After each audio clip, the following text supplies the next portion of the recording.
I want to thank you all for being here today and taking a few minutes to be with me as I talk about my topic through the looking glass. My name is Melanie Reid. I'm a professor of law at Lincoln Memorial University, Duncan School of Law. And today, what I'd like to talk about is through the looking glass in the sense of what do search warrants look like as we look at the United States and EU. And if we look at the United States, a lot of the requirements that we have in search warrants deal with the Fourth Amendment. And the Fourth Amendment is divided into two parts. Our reasonableness requirement, the right of the people to be secure in their persons, houses, papers, and effects against unreasonable searches and seizures. And the warrant requirement, which requires probable cause, supported by oath or affirmation, particularity, and the persons or things to be seized. One thing I just want to kind of mention as we talk about this topic and do it in a comparative perspective is that it's important to understand that at the time of a criminal investigation, the police can use investigative tools that are outside the Fourth Amendment and therefore have no regulation, compared to police investigative tools that are within the Fourth Amendment, and they are regulated. And in that sense, that's exactly what we're talking about today. If you enter someone's home, if that is considered a search under the Fourth Amendment, and the police need to either get a warrant from a judicial officer, or they need a specific exception to the warrant requirement that is delineated by our Supreme Court. So if we look at the particular elements of entering someone's home, we all know the saying that a man's home is his castle. And so we've always determined since the time of the United States founding that the entry of the home is going to require a warrant or some certain exigent circumstances or a specific exception to that warrant requirement. And so, as mentioned, when we looked at the Fourth Amendment text, we see that when we look at search warrants and when police request a search warrant to enter someone's home, we need to evaluate a search warrant in looking at its probable cause. In some countries, it's called mere suspicion or grounds for suspicion. It has to be, the police officer has to go under oath that what they are saying is in fact true.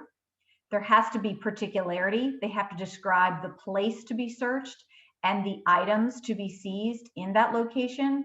And it has to be issued by a neutral and detached judge. And the judge has to review this warrant for probable cause and particularity and then swear the police officer in to assert that the facts in the warrant are true. One thing to remember when we're looking at probable cause is that truly goes to the heart of the Fourth Amendment. And probable cause means essentially if you're arresting someone, there's a sufficient likelihood that a crime has occurred or that the arrestee has committed or is committing that offense. And in a search context, what essentially the police officer is saying is that there's a sufficient likelihood that contraband or evidence of a crime is presently in that place to be searched. And as far as the oath or affirmation that's required in a warrant, a police officer is basically asserting that everything in the affidavit is true. Therefore, if we later learn that a police officer either knowingly or intentionally or with reckless disregard for the truth did not in fact put the truth down there, a defense attorney can argue essentially for a Franks hearing to go before a judge to make the argument that that information should not be taken into consideration as in the probable cause determination because that information in the warrant was in fact not true. Last kind of premise I want to talk about before we get into a specific case is this idea of the knock and announce rule. And here in the United States, we have a constitutional requirement that police are required to knock and announce their presence prior to entering the home with a search warrant. Therefore, you'll see a lot of times that police will be wearing a Reid jacket with the words police on it. They will wait approximately 15 to 20 seconds, depending on the situation, before they actually enter the home. And there's several reasons for why we have that. First of all, we want to protect the police and the people inside, because if you're unannounced, that might provoke violence from the people inside who might think it's an intruder. It also protects property, because someone inside the home can open the door and let the police in, rather than the police simply use a battering ram to go inside. And lastly, it gives the people inside the opportunity to get ready to open the door before someone surprisingly enters the home. So that protects the elements of privacy and dignity that can be destroyed by a sudden entrance. There are exceptions to the knock and announce rule. I will say that in situations where the police have identified and told the judge that in this specific instance, there's been a threat of physical violence. They've heard, for example, from an informant that the people inside the home have weapons. In hot pursuit cases, they don't have to knock and announce. Or in situations where they believe that the evidence is going to be destroyed if advance notice are given. This, again, is in a case-by-case basis. So you have to look at the specific facts of the case, and then the police have to argue to the judge why a no-knock is required in this particular instance. There is no per se exception when it applies to the knock and announce rule. In every case, they are going to have to argue why they cannot knock and announce. So we're going to go through the looking glass today, and we're going to analyze one particular case in point, and that's the Breonna Taylor case. And if you don't remember, because in a lot of instances everyone was talking about this, last March, officers had received a search warrant to enter Breonna Taylor's apartment. What really isn't discussed much is what exactly was in that affidavit, and how did the judge evaluate probable cause, particularity, and oath or affirmation. So if we look at the search warrant itself, we see that the detective here, Detective James, asked to get a search warrant for this particular apartment at 3003 Springfield Drive in Louisville, Kentucky. He also at the same time was trying to get a search warrant for a 2017 Dodge Charger. Now, if you look here, it also mentions a 2016 Chevy Impala. That is the vehicle that Breonna Taylor was driving at the time, was seen in front of the apartment complex. And also, the 2017 Dodge Charger has nothing to do with her, and it was being driven by two men, one Adrian Walker and the other Jamarcus Glover. Now there's a lot of writing here, but I will say it was a one-page search warrant affidavit, and I'd like to just briefly talk to you about what was included in this to indicate that there was probable cause. I put 1 through 6 on one page here because I can explain it to you briefly what it says and how it has absolutely no connection to the apartment that the officers wanted to seize at the time. So let's take a look.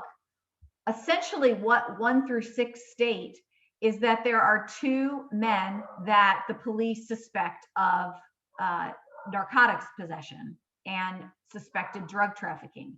And that is Adrian Walker and Jamarcus Glover. Both apparently had criminal history of possessing drugs, trafficking in drugs. And Adrian Walker was stopped at a traffic stop, and they could smell marijuana and found marijuana in the car. And apparently both of these men were near an address, 2424 Elliott Avenue, and they suspected it to be a drug house.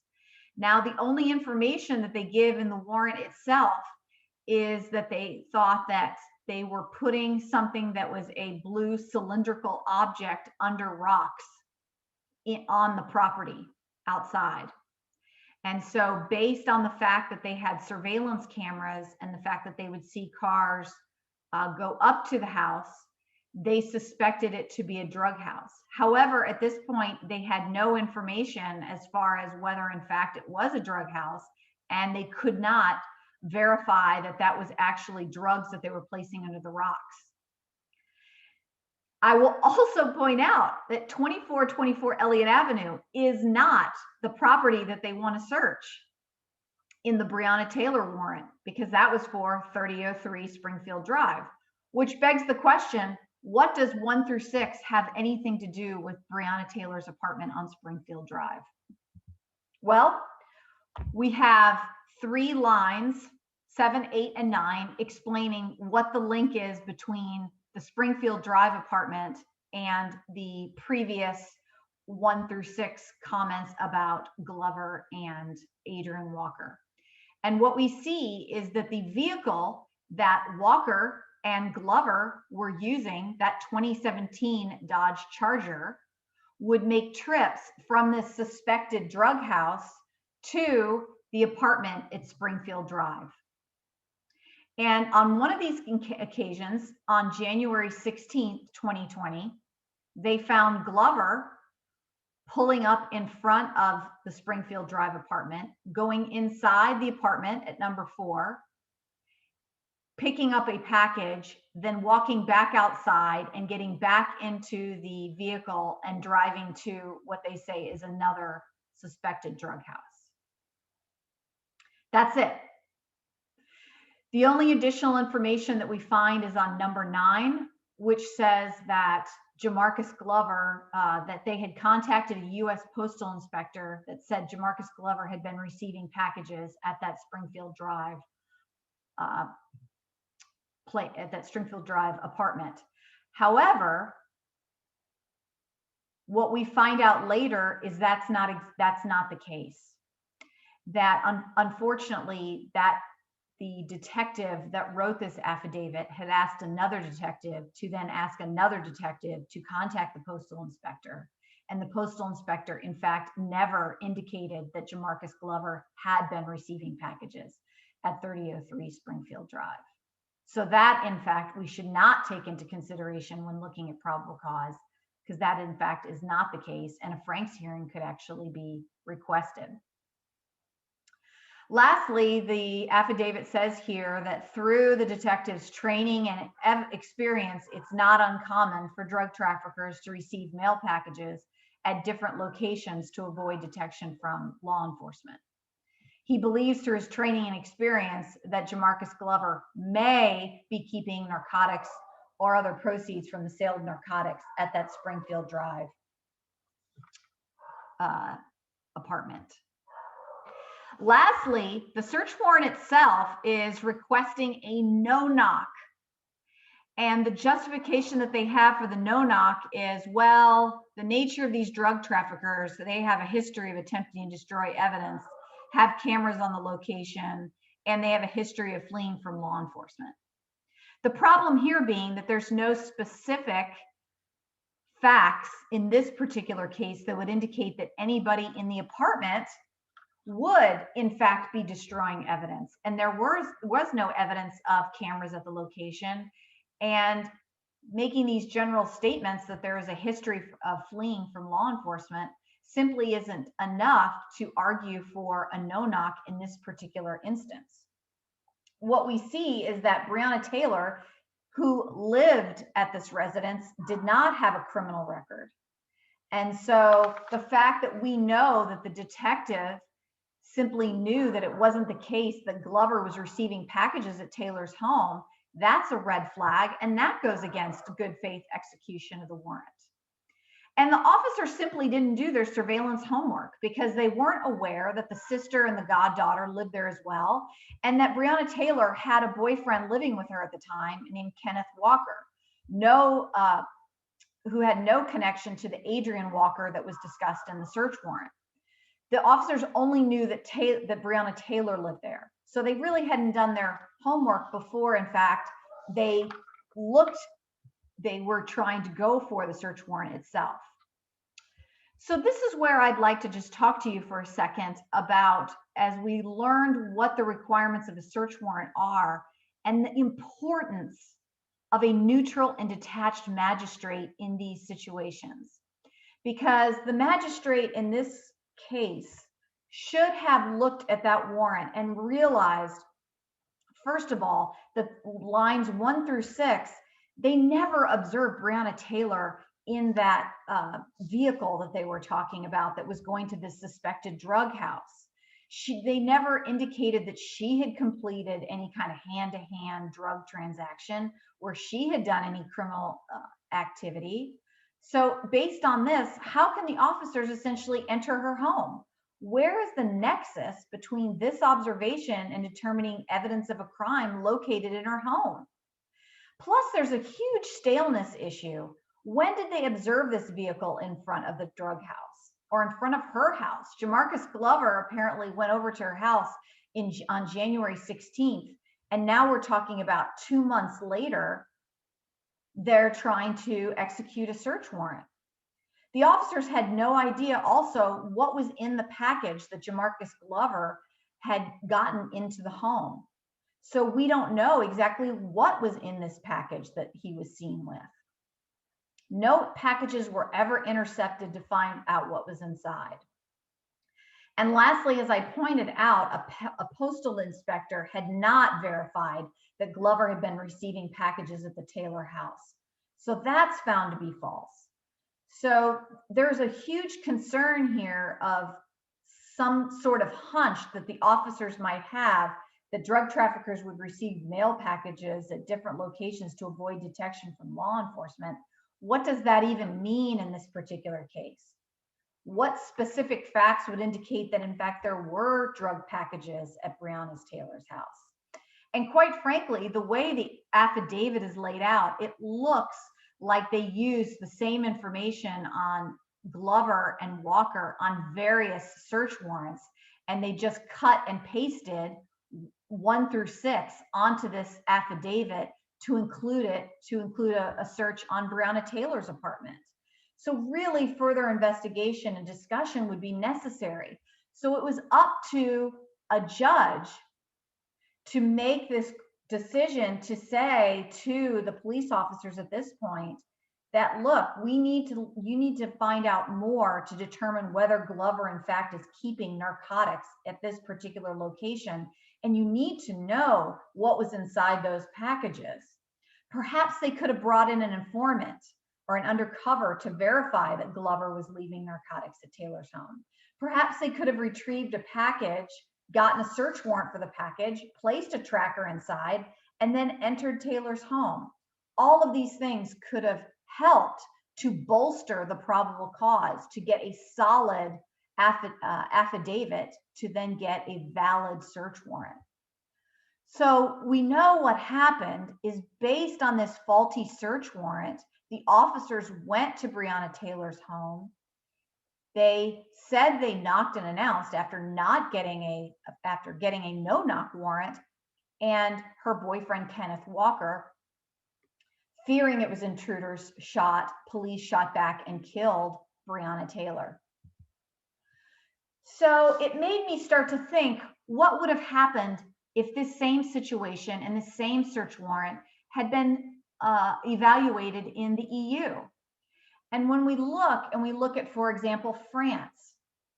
In France, they say, while nothing akin to the adversarial judicial warrant is required, the exigency of the circumstance, the flagrant offense, coupled with prosecutorial oversight, the inherent judicial authority of the investigating judge during a formal investigation serve as proxies for the formal warrant process. So I have here sections of the code which show that particularly in flagrant offenses and other situations in France, you will find that they say that perhaps judicial oversight is not prevalent in many of the cases. And in some situations, formal judicial investigation is conducted by an investigating judge. In Article 81, says that the investigating judge is authorized to take any investigative step he deems useful for the discovery of the truth. And so in those situations, they may have prosecutorial oversight or judicial oversight. If we look at Germany, Germany has the same type of terminology and will say mere suspicion is needed in Section 105 of the German Criminal Procedure Code.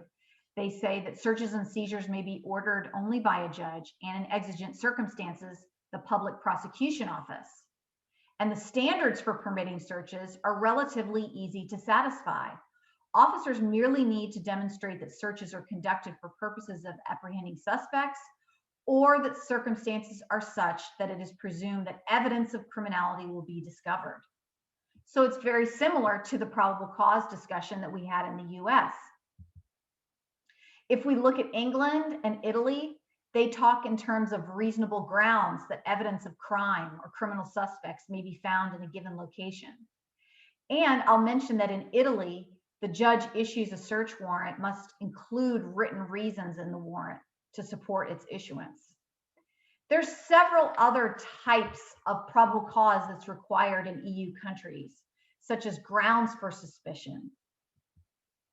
Spain requires that there's an indicia that the defendant or fruits or instruments of the crime or books or papers or other objects which could serve for the discovery of the crime may be found there. So many of these EU countries have these similar types of requirements of some sort of review, which would require mere suspicion, an indicia of suspicion or grounds for suspicion. And if I may comment, I would say that occasions such as in Italy, where there's a giving of reasons that's required by the investigating judge, would be important in the sense of perhaps in the Breonna Taylor case, if the judge had been required to explain why she felt that there was probable cause, that perhaps would have been very important in determining whether in fact probable cause was met.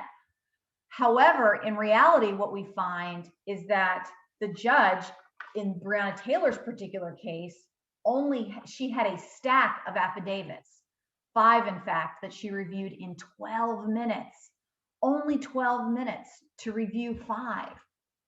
And what studies have shown, the National Center for State Courts says that magistrates spend less than 3 minutes reviewing their applications in 65% of the cases. They devoted more than 5 minutes to the application in only 11% of the cases and rejected only 8% of all applications. So what's that telling me? That's telling me that magistrates aren't nearly spending enough time to review these search warrants in determining whether in fact there's probable cause. And I would imagine that the US isn't the only country that's having problems with this, particularly if we don't have judicial oversight, if we only rely on prosecutors to view the search warrant in its entirety. Or perhaps we can look at other studies in other EU countries to see if in fact they're spending more time on the warrant process than we are here in the United States. What I have learned from this and reviewing the Breonna Taylor case is that independent review, particularly independent judicial review, is critical when we're looking at whether the factors such as probable cause, particularity, and oath or affirmation have been met. Because as we see here, the tragedy of Breonna Taylor would not have occurred if we'd had a proper independent judicial review of this affidavit. Because unfortunately, police officers can begin to have tunnel vision in their investigation, and to have an independent review of their affidavit is critical to the cause. Thank you so much.